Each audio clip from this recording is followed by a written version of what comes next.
Вітаю в етері Суспільного, програма «Тема дня Крим». В студії з вами ведуча Лариса Волошина. 31 березня у так званому мировому суді Київського району міста Симферополя розпочато розгляд адміністративної справи стосовно головного редактора газети «Крим» Бекіра Мамутова. Відносно нього було складено протокол за публікацію доповіді генерального секретаря ООН, в якій згадувався Меджліс кримськотатарського народу. Нагадаю, що в Росії цей представницький орган корінного народу оголошено екстремістською організацією, а його діяльність заборонена.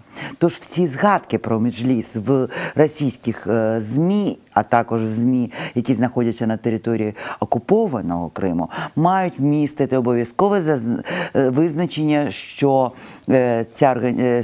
цей представницький орган під забороною. Оскільки такої вказівки в процитованій доповіді Генсека ООН не було, стосовно головного редактора газети «Крим» було складено так званий адміністративний протокол. Тож більш докладно про всю цю історію, про те, якими методами окупаційна влада бореться з Меджлісом кримськотатарського народу, ми поговоримо сьогодні в нашому ефірі з нашими гостями. З нами на зв'язку вже є пані Гаяна Юксель, членкиня Меджлісу кримськотатарського народу. Вітаю вас, пані Гаяно. Добрий вечір. Ну от цей випадок, з одного боку, ми розуміємо, що Росія вимагає, щоб в російських публікаціях згадки про Меджліс містили екстремістська організація або заборонена в Росії організація. Але мова йшла про доповідь Генсека ООН. Вона просто, як вона є, це цитата.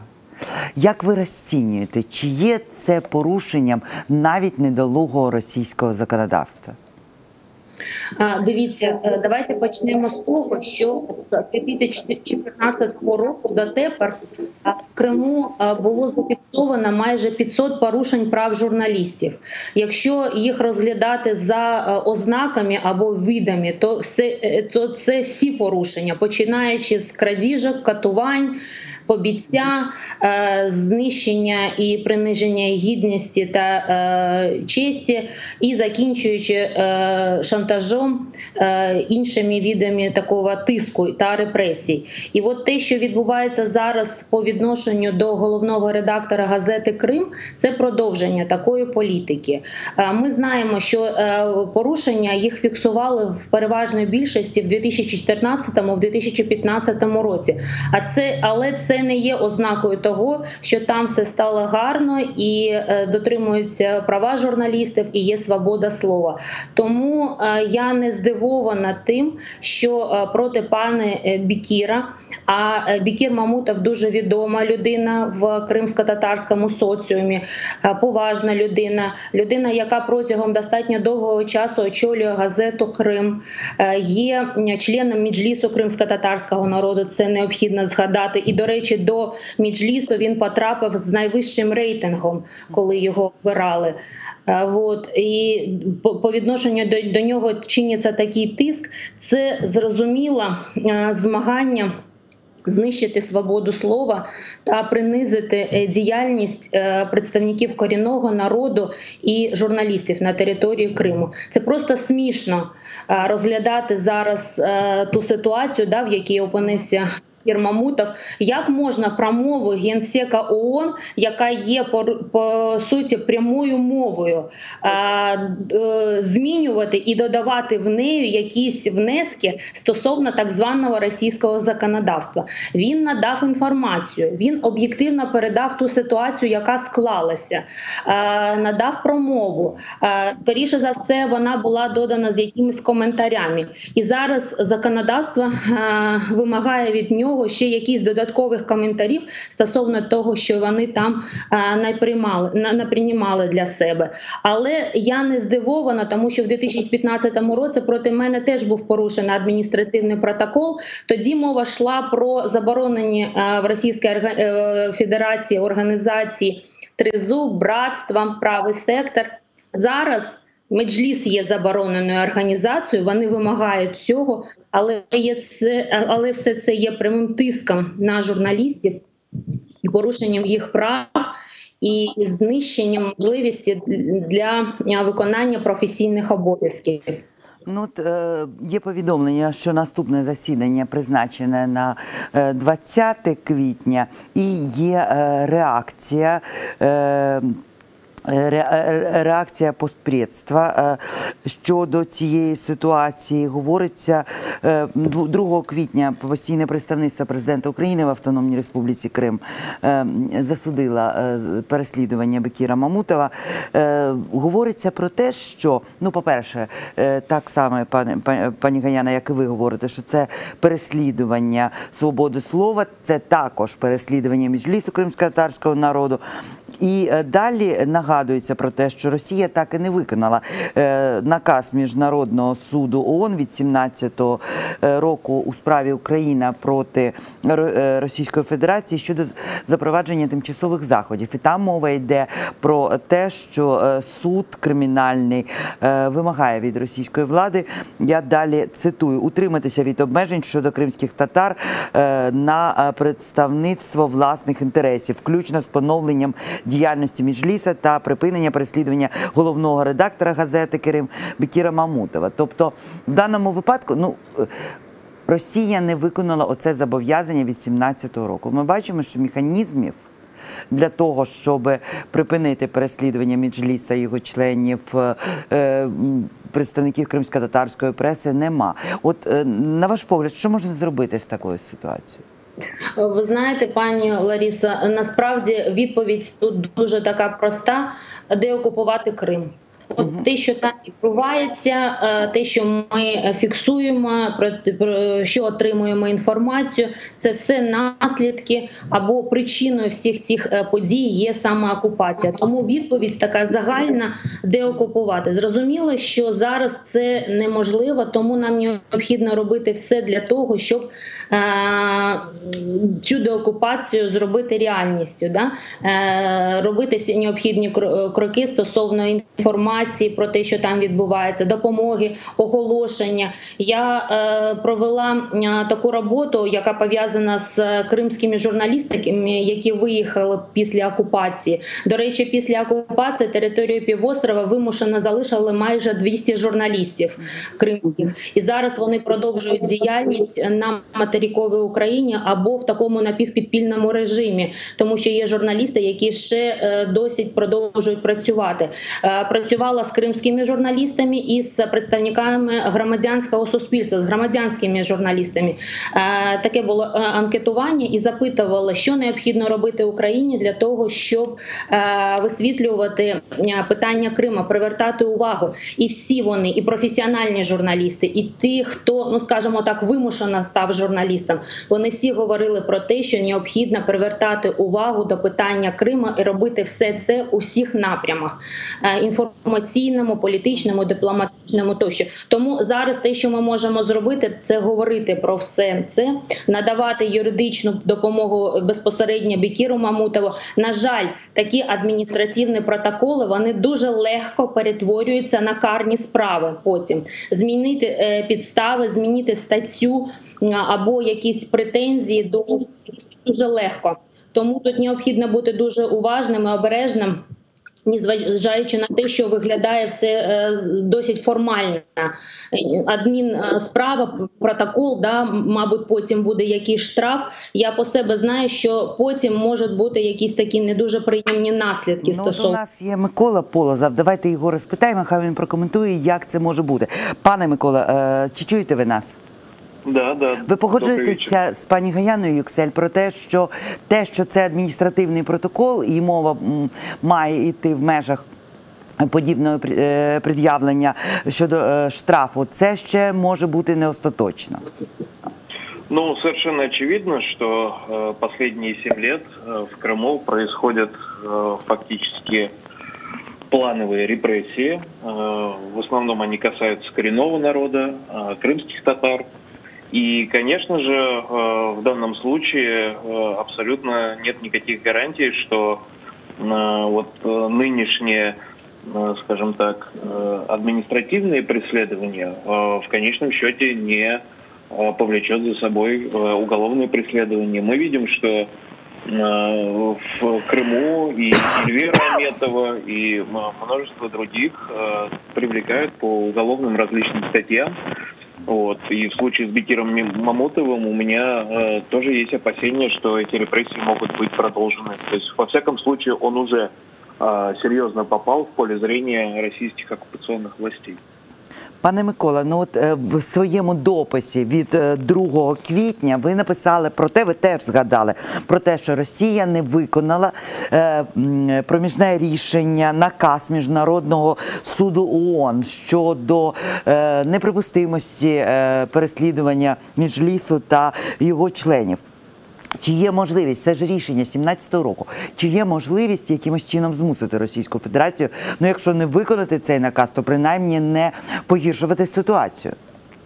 Ну, здесь важно понимать, что сам по себе Международный суд ООН не обладает какими-то возможностями принуждить государство к выполнению своего решения, в том числе не может накладывать санкции. Но санкции накладывают другие государства, которые считают, что Российская Федерация должна следовать нормам международного права, выполнять решения международных инстанций. Поэтому на текущий момент пока, ну, честно говоря, эффективного инструмента для того, чтобы каким-то образом заставить российские власти выполнять решения Международного суда ООН, мы не видим, он не применяется. Возможно, он есть, но, по крайней мере, те санкции, которые идут по Крыму, они никогда отдельно, как вот за невыполнение решения суда, не озвучиваются. Пане Микола, в мене є ще питання. От щодо того, що конкретно інкримінується пану Бекіру. Мова йде про те, що він процитував, він фактично пряму мову дав Генсеку ООН. Це цитата. Зрозуміло, що в Росії є закон, який, по-перше, чомусь називає Меджліс представницький орган, називає його організацією, а по-друге, називає його екстремістською організацією і вимагає скрізь згадувати про заборону. Але, тим не менш, якщо мова йде про цитату, хіба в російських, згідно російських законів, необхідно додавати подібні речі і до цитат? Но видите как, российские власти подходят формально. Вот они ссылаются на норму закона, которая обязывает средства массовой информации в случае, если какая-то организация признана в России запрещенной, об этом указывать постоянно в тексте. И в данном случае контент этого текста, цитата это была или измышление автора, органы не сильно волнуют. То есть здесь абсолютно такой формальный подход. Но это еще раз показывает отношение России и к ООН, и к Международному суду ООН. То есть абсолютно наплевательство. Дякую, пане Микола. З нами був Микола Полозов, адвокат. А ми повертаємося до розмови з Гаяною Юксель. Пані Гаяна, ну дивіться, в принципі, пане Микола з вами згодний, що є нехтування, є ігнорування. Але ж ситуація з паном Мамутовим, вона ж не єдина на сьогоднішній момент актуальна. От знову нове повідомлення про переслідування Ельвіра Аметова. До нього прийшли силовики у штатському, представники ФСБ 11 березня намагалися вручити йому повістку для того, щоб він відвідав центр з протидії екстремізму в Симферополі. Він відмовлявся. Як пояснює пан Ельвєр, він говорить про те, що, я цитую, «Мені не раз вже представники російської влади говорили, що мені було легше жити, якщо відмовлюся від Меджлісу. Але я їм завжди відповідаю, що головою регіонального Меджлісу мене обрано народом. Якщо народ від мене втомився, тільки тоді я відмовлюся». Це от пряма мова. Пані Гаяна, от з того, що ми бачимо, от якщо відмовишся, не буде переслідувань. До речі, пан Ельвєр, він же говорив, він розповідав про те, що його просили прийти на вибори, навіть не голосувати, просто з'явитися як поважна людина і тим самим легалізувати вибори, і він теж відмовлявся. Як, на ваш погляд, що відбувається? От, чи не пов'язаний цей тиск з тим, що вони намагаються якраз поважних людей, їм не вдалося створити альтернативний Меджліс, їм не вдалося створити альтернативних лідерів кримськотатарського народу, і от вони зараз намагаються таким чином легалізувати самих себе, показати підтримку. В чому причина цього, знову ж таки, переслідування? Пані Ларисо, дивіться, тут декілька моментів і декілька питань. Часу програми, скоріше за все, не вистачить, щоб розповідати про те, яким чином вони намагалися з 2014 року прихопити з Меджліс кримськотатарського народу, зробити його ручним.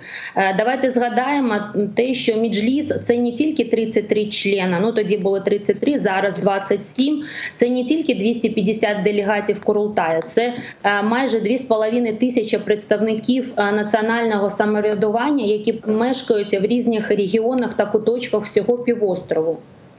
І зрозуміло, що Меджліс як система, яка була вибудована самим народом, їм необхідна. З 2014 року вони намагалися зробити все для того, щоб змінити склад Меджліса, поставити своїх таких ручних людей і отримати від Меджліса визнання окупації. Методи були дуже різні: і шантаж, і тиск. Наприклад, до мене зверталися і говорили, що якщо я буду в так званій новітній команді, яка визнає окупацію, мій чоловік зможе заїхати до Криму. Отакі грязні методи, знайшли моє найслабкіше місце і намагалися тиснути. І так працювали зі всіма. Це тиск на національну систему самоврядування. Я вам хочу сказати, що з 2014 року жодна людина, жодний представник національної системи самоврядування не написав заяву про відмову від своїх повноважень. Ніхто не вийшов ані з Меджлісу, ані з регіональних Меджлісів.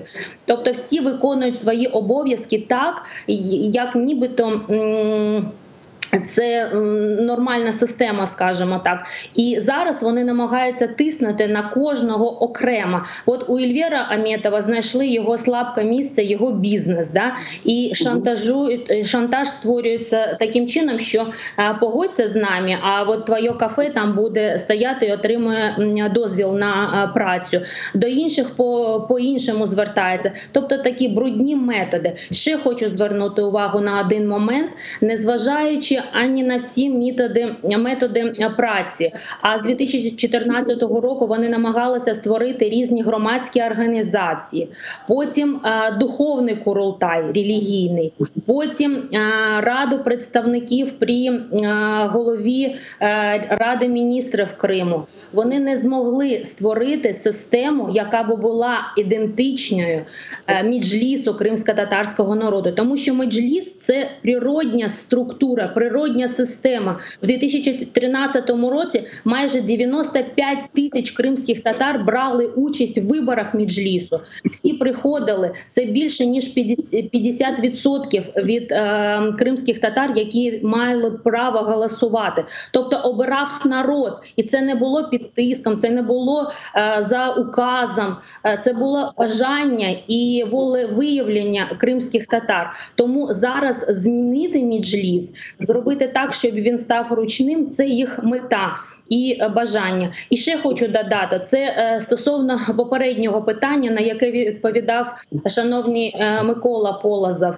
Там, ви знаєте, оці адміністративні справи, насправді, зовсім не треба з логікою або з якоюсь таким розумінням підходити до ситуації, яка відбувається в Криму. В 2015 році, коли мене привели до центру і відкрили адміністративну справу, знову ж таки були питання стосовно так званих заборонених організацій в Російській Федерації. І я їх запитала, а як я маю рухатися стосовно вашого законодавства? В мене агенція, яка існує за українським законодавством. Я громадянка України. Я отримувала дозвіл в Україні. Це Україна має до мене складати якісь питання, і вони мені сказали, от кожну інформацію, яка у вас є, а це майже 10 тисяч інформацій на ті момент було, необхідно перевірити, відкрити скобки і там додати «заборонено стосовно законодавства Російської Федерації». Отакі алогічні, просто нереальні речі вони вимагають, тому з логікою підходити до цього питання не потрібно. Ну і от, до речі, якщо вже ми говоримо про те, що тут немає логіки, але, пані Гаяно, тут є один момент. Всі ці речі призводять до того, що Меджліс звучить в міжнародних документах. З великої букви представницький орган корінного народу. От саме в таких словосполученнях. Чи спостерігаєте ви зворотній процес, що все ж таки світ готовий захищати представницький орган кримськотатарського народу і визнає політичну суб'єктність кримських татар на Крим? Так, звісно. Звісно, світ визнає кримських татар корінним народом. І для світу, для міжнародної діяльності, для питання повернення Крима і територіальної цілісності України, питання позиції корінного народу дуже важливо. Якщо б була можливість звернутися до кожного представника кримськотатарського народу, зробити це так, щоб люди мали можливість для висловлення з безпеки для себе, і я впевнена, що позиція була би такою, що світ почув би, що кримські татари за повернення України. Але цієї можливості зараз немає, і від імені кримських татар говорить легітимно, маючи на це право, говорить Меджліс кримськотатарського народу. Тому це дуже важливе питання і, до речі, дуже унікальна ситуація. Дуже мало часу, тому коротко, якщо можна. Коротко, на пострадянському просторі дуже багато національних рухів було, але таку унікальну систему національного самоврядування побудувало не дуже багато народів, і серед них кримські татари. Дякую, дякую, пані Гаяна. З нами була Гаяна Юксель, членкиня Меджлісу кримськотатарського народу. Друзі, я з вами прощаюся. І перед тим, як передати слово своїм колегам з новинами кримськотатарською мовою, хочу ще раз закликати вас допомагати один одному і все ж таки слухати міжнародне право, українські новини, а не ті дивні так звані ЗМІ, які дозволяють собі поплюжити кримсько-татарський народ, називаючи його представницький орган забороненою організацією. На все добре, друзі.